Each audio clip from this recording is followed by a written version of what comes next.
Conlan has had to dig so deep in this fight. Yeah, it's been a great test for Michael Conlan. Baluta, solid opponent. Better quality shots have come from Conlan. Volume again from Baluta. Question now is, has it been too much of a test? Because it's going to go all the way. Whatever Conlan tried, then he just came back with 3s and 4s.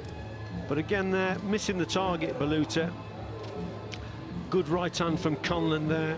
And Conlan concentrated also on the body shots, big body shots that went in. Your winner by majority decision, Michael Conlan. Michael, first of all, your reaction to that drawn scorecard. I'm going to go straight to it because you seem to be a bit shocked. Very shocked. Listen, Baluta, a tough character, tougher than I thought. And he's shown it in his last 2 fights as well, and he pulled out 2 good performances. Game as they come. But he was missing tons of punches, so I wasn't really worried. But when they called it a draw, I started to worry about it. I was like, what's going on here? But no, I don't think it was like that. I don't even think it was the second card was 115, 114 or something. That was tight as well. I don't even know how that was that close, but listen, it is what it is. It was a good fight, a good preparation for what's to come. An ideal 12-round, hard, because as you say, even if you think you won it clearly, every round was still hard. You just won them clearly. Listen, he worked. His engine was, he held his engine more than what I thought he would. But he's tough. He worked every round. It's my first 12-rounder, my first fight at super bantamweight, so the perfect kind of test for where I'm at. And Adam, how did he do with his first 12-rounder and his first fight at super bantamweight? How did he do? Yeah, I mean, I'm pleased with him. It was always going to be like, Baluta is messy and reckless and just keeps punching. And game. And takes a good shot.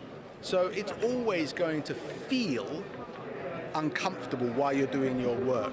I think it was comfortably an 8-4 for Mick. And that concerns me a little bit. The scoring concerns me because we've got to do the right job. We can't score missing punches. But in terms of Mick's progression, I think that was great because it was a realistic 12 rounds where someone didn't want to lay down and he kept spitting back shots. So I think, all in all, I'm delighted with Mick because we knew it was going to feel a bit awkward. I'm just a little bit disappointed that he didn't get the scores that he deserved. Well, he did got the scores from one judge that you think. What was that? What was the last one? The last one was at least five rounds. So right.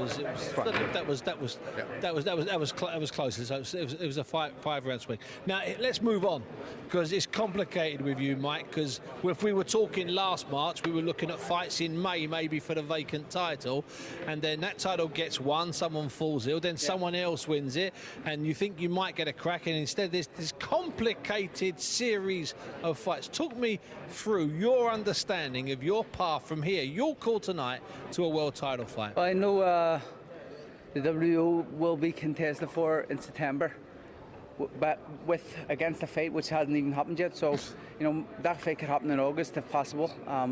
If Stephen Fulton would be a fort, could happen in Belfast in August. Oh, so you'd like to nip in? I'd go for it in Belfast in August if it was possible, 100%. Do you think, is that realistic? I think so, but I think with the politics of boxing, is it going to be possible? I don't know, but we would hope so. I think now, after beating the number 9 WBO now, that's kind of mandatory for the title. So, if that could happen in August, I would love that. If not, I would love it in the winter. In New York, that would be fantastic. But I'll stay active. I'll fight in August anyway, and I'll get straight back in the gym. So your plan would be to have another fight in August, a tune-up, and then hopefully get to Stephen Fulton. Even if the Fulton fight was ready for next, I would go next. Sure. But if not, I'll have a tune-up in between and then go for it. It's no problem. You seem to have a different head on over the last 6 or so months, Mike. Is that because you're just getting to that stage where you want something now? You want that world title fight. You want what you've been working for since you were a baby. Yeah, definitely. But at the same time, I know I have to be patient.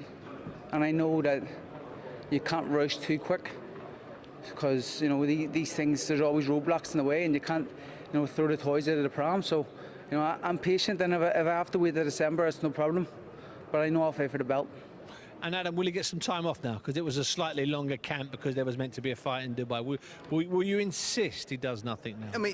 Because Mick's now living his life differently outside of the gym as well. So we're never training for weight and fitness anymore. And because I'm confident in that, yeah, we can afford the little breathers to wait and see when the dates come, because he's learned over the last year and a half to live like a pro. You know, this career is not long, so you've got to live like a pro. And that for me is the one reason why I can allow him a bit of downtime, because I know he's not going to go stupid.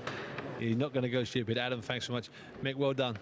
I mean that you did what you did best tonight. You show what you can do.